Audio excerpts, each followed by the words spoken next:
얼마 전 독립기념일 때, 휴일 때 이제 아내와 함께 맨하탄에 들어간 적이 있었습니다. 이제 차도 없고 사람들도 별로 없어가지고 길거리를 걷고 있었는데 거기에 가다 보니까 이 레고 스토어가 있는 것입니다. 여러분 레고 아시죠? 이 장난감, 블럭 장난감인데 그거를 파는 스토어가 있는 것입니다. 그래서 저희 아내도 레고를 좋아하고 저도 신기한 그런 걸 좋아해서 들어갔습니다. 들어가니까 너무 신기하더라고요. 그 안에 우리 뉴욕을 상징하는 대표적인 건물인 이 자유의 여신상을 본따 만든 커다란 이 모형도 있었고요. 또 사람 크기에 필적하는 아주 커다란 레고 사람 모양도 있었습니다. 그래서 거기 옆에서 사진도 찍고 이렇게 했는데, 근데 제가 거기를 둘러보니까 깨달은 게 있습니다. 뭐냐면은 거기에 있는 어떤 레고의 모양도 실제로 존재하지 않는 것을 만든 것이 없었다는 것입니다. 다 있는 것을 본따서 비슷하게 만든 것이죠. 사람이 존재하기에 사람 모양의 레고가 있었고요. 또 건물이 존재하기 때문에 그 모양을 본따 만든 그 블록들이 거기에 있었습니다. 하지만 거기에는 생명력은 없었던 것이죠. 다 모형이었습니다. 자, 여러분, 우리는 어떻게 존재하게 된 것입니까? 어떻게 우리가 이곳에 있는 것입니까? 우리 역시도 어떠한 원형이 있고 그 원형을 본따서 창조되어진 존재인데 바로 하나님의 형상과 그분의 모양을 따라서 창조된 존재들이 바로 우리라는 것입니다. 그래야 해서 우리를 찬찬히 뜯어보면 바로 우리를 통해 누가 보여야 마땅합니까? 하나님께서 보여야지 마땅한 것입니다. 우리는 그분의 그 신형, 하나님의 모습을 본따 지어진 존재들이기 땐 것입니다. 하지만 문제는 무엇이죠? 우리가 죄에 빠짐으로 하나님의 말씀 가운데서 우리가 떨어짐으로 말미암아 그 하나님의 형상을 잃어버린 존재가 된 것입니다. 그래서 하나님께서는 어떻게 우리의 그 잃어버린 신성, 이 신형을 회복하실까에 온통 관심이 있으신 것이죠. 우리가 어렸을 때 또 어린 자녀들을 보면은 아이들이 장난감을 가지고 놉니다. 근데 그 장난감을 가지고 놀다가 이것이 부러지거나 망가지면은 애들이 울음을 터뜨리죠. 그리고 그것을 어떻게든 고치려고 애를 쓰는 것을 볼 수 있는데요. 하나님 역시도 우리가 당신의 형상과 그 모양을 회복하기를, 다시 한번 그 모습을 어떻게 복원할 것인가에 대해서 커다란 관심이 있으신 것입니다. 그런데 우리의 관심은 무엇이죠? 하나님은 우리를 회복하시려 합니다. 하지만 우리는 점점 이것을 망가뜨리는데 온통 관심이 있는 것입니다. 점점 이것으로부터 벗어나고자 한다는 것이에요. 그래서 하나님께서 이것을 회복하시고자, 우리의 잃어버린 형상을 다시 한번 복원하시고자 허락하신 제도가 있습니다. 그것이 바로 구약 시대의 이 제사 제도라는 것입니다. 제사 제도. 자, 어떻게 하면은 우리의 잃어버린 모습을 회복할 것인가? 우리의 망가진 모습을 회복할 것인가? 이를 위해서 하나님께서는 당신께서 이 땅에 거쳐야 할 그 처소를 허락하신 것이죠. 그래서 거기서 하나님을 만나면 우리의 잃어버린 모습이 회복되어져 나가는 것입니다. 그래서 여러분들께서 이 구약시대 때 모세가 그 회막문에 들어갔다 나오면 얼굴에서 광채가 났다고 합니다. 하나님의 잃어버린 그 형상을 온전히 회복한 모습으로 나왔던 것이죠. 바라기는 매 예배의 순간마다 우리 가운데 자정하신 그 하나님의 형상, 하나님의 그 영광을 바라보면서 우리에게도 다시 한번 그 신형의 회복이 일어나는 은혜가 있기를 주님의 이름으로 축복합니다. 오늘 본문에 그리스도께서 이 땅에 오셔서 우리를 회복하실 때 우리들이 그 제사가 있는데요, 우리의 모습을 하나님의 형상으로 회복하시고자 그분께서 제사를 드리는데 그것이 바로 이 마지막 제사였다라고 말씀하십니다. 그러나 유대인들은 그리스도의 제사를 믿지 않았습니다. 그들은 오히려 이 인간의 제사, 매년마다 1년에 한 번 대제사장이 드려야 되는 그 제사의 능력을 믿었지만 이 예수님의 제사, 짐승의 피가 아니라 바로 자기 자신의 피로 이 제사를 완성하셨다는 이 사실을 거부한 것입니다. 이것이 바로 이 오늘 히브리서를 기록한 기자의 마음을 너무나도 아프게 한 것이죠. 자, 23절 말씀입니다. 제가 읽어드리겠습니다. 그러므로 하늘에 있는 것들의 모형은 이런 것들로서 정결하게 할 필요가 있었으나 하늘에 있는 그것들은 이런 것들보다 더 좋은 제물로 할지니라. 이 땅에 있는 모든 것들은 하늘에 있는 것들의 모형이라는 것입니다. 자, 이것이 바로 우리 신앙의 출발점입니다. 하나님께서 먼저 계셨습니다. 그리고 나서 우리는 이 땅에 존재하는 인간들은 그 하나님의 뜻과 계획에 따라서 존재하는 것들이라는 것입니다. 그리고 하나님의 나라는 이 세상의 그 어떤 것들보다 더 좋은 곳이고 이 땅에 있는 것들은 다 모형의 수준이라고 말씀하시는 것이죠.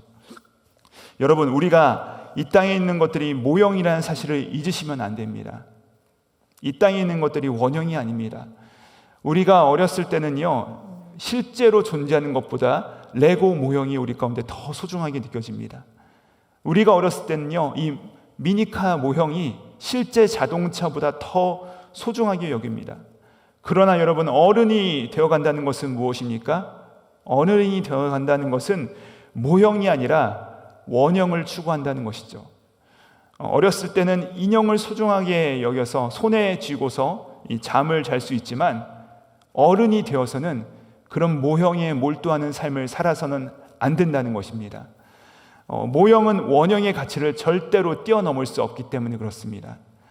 그러므로 오늘 말씀은 우리가 이 늘 모형에만 관심을 가지는 이 어린아이의 모습을 벗어나서 원형을 추구하는 그런 성숙한 모습을 가져야 된다라고 우리 가운데 말씀하고 있는 것입니다.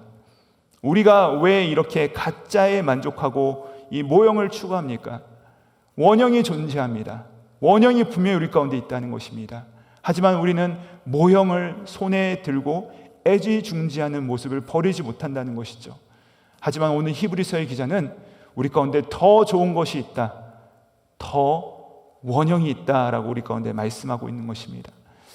사랑하는 성도님들, 우리가 이 세상을 살아갈 때 비록 모형에 의지하는 그런 삶을 살아갈 수는 있지만, 하지만 우리의 시선은 늘 저 원형, 저 영원한 것들에 우리의 초점을 맞추시고 그것들을 그리워하시며 원형에 걸맞는 삶을 이 땅에서부터 살아가시는 우리 귀한 성도님들 되시기를 주님의 이름으로 축복합니다. 이를 위해서 예수님께서 이 땅 가운데 오셔서 우리 가운데 말씀하시는 것이죠.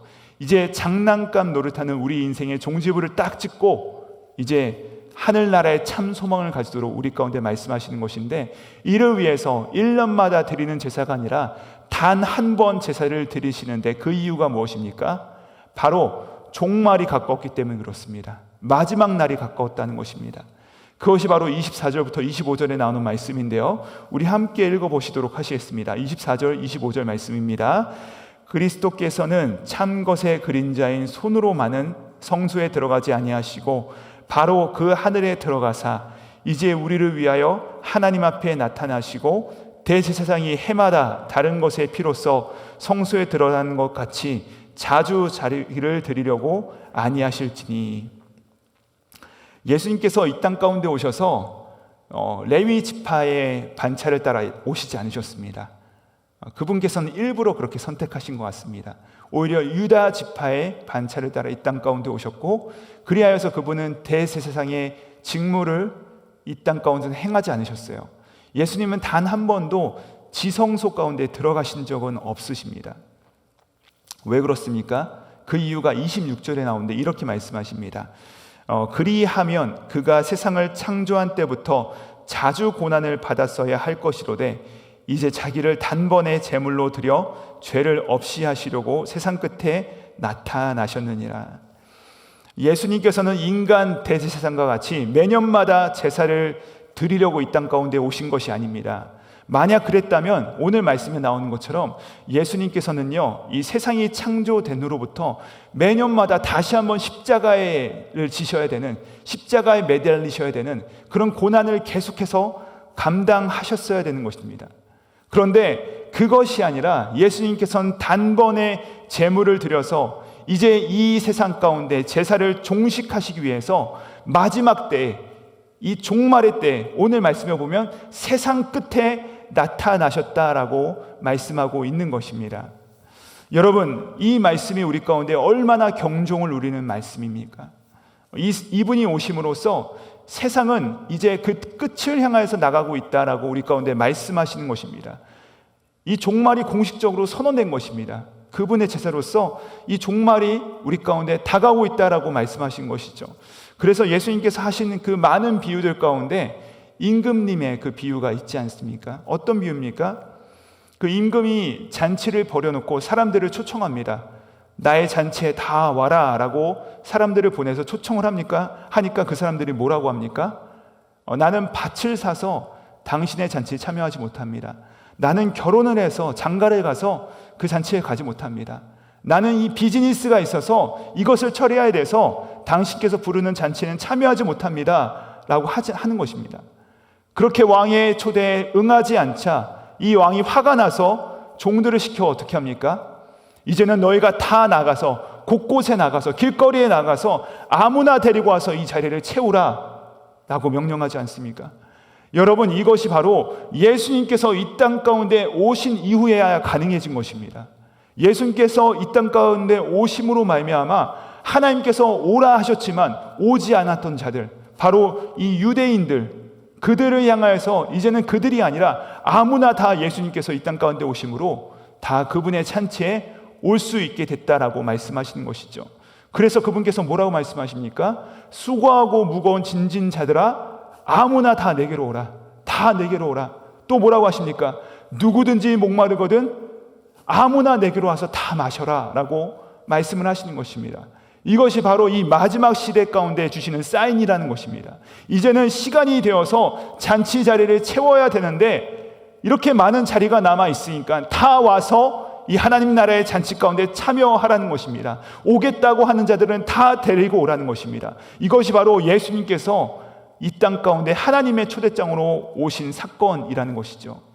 자, 본래 하나님의 백성들을 자처한 이스라엘 백성들이 안 오니까요, 이제는 그 복음에 흘러서 이방인들에게까지 미쳐서 바로 저와 여러분에게까지 미친 것이 아니겠습니까?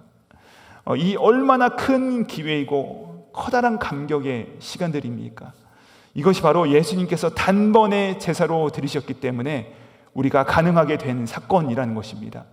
이것이 그냥 주어진 것이 아니라 그분의 속죄 제물로 우리가 이제는 아무나 다 그분 앞에 나올 수 있게 된 것입니다. 여러분, 우리가 이 마지막 시대를 살아가고 있다고 우리 가운데 말씀하시는 것입니다. 세상의 끝이 가까웠다라고 우리 가운데 분명히 말씀하시는 것입니다. 마치 집이 불타가고 있는데 거기서 아무도 천천히 가구를 옮기는 사람은 아무도 없을 것입니다. 불난 집에서 여러분, 우리가 가장 우선순위로 해야 될 것은 무엇입니까?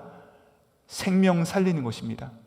혹시나 내가 두고 온 사람은 없는지, 혹시나 나의 자녀가 아직도 거기서 새근새근 잠을 자고 있는 것은 아닌지, 이처럼 불을 마치 미처 피하지 못한 사람은 없는지, 우리가 거기 가서 재산을 챙기는 것보다는 이제는 그곳에 가서 사람을 챙기는 것에 우리의 온통의 관심이 쏠려야 되는 것이 마땅하다라고 말씀하시는 것입니다.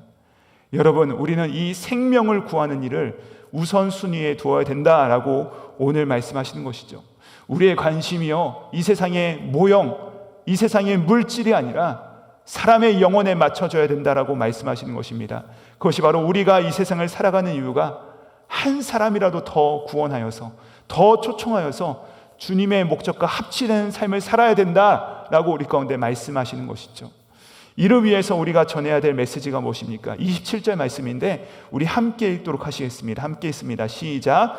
한 번 죽는 것은 사람에게 정해진 것이요 그 후에는 심판이 있으리니. 우리는 누구든지 다 죽습니다. 그런데 세상 사람들은 한 번 죽는 것이 끝이라고 생각을 합니다. 그러나 여러분, 우리는 한 번 죽는 것이 끝이 아니라는 것입니다. 한 번 죽는 삶은 이 100년 안에 일어나는 문제입니다.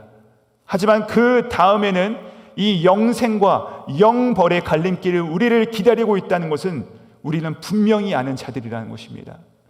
여러분, 때문에 우리 가운데 이 생명의 기회가 주어졌다는 것은 우리 가운데 호흡을 주셨다는 것은 우리의 즐거움과 우리 몸의 즐거움과 기쁨만을 위해서 살아가라고 우리 가운데 주신 것이 아니요, 영벌과 이 영생이 우리 앞에 기다리고 있다는 사실을 전하는 자로서 우리가 부르심을 받았다는 것입니다.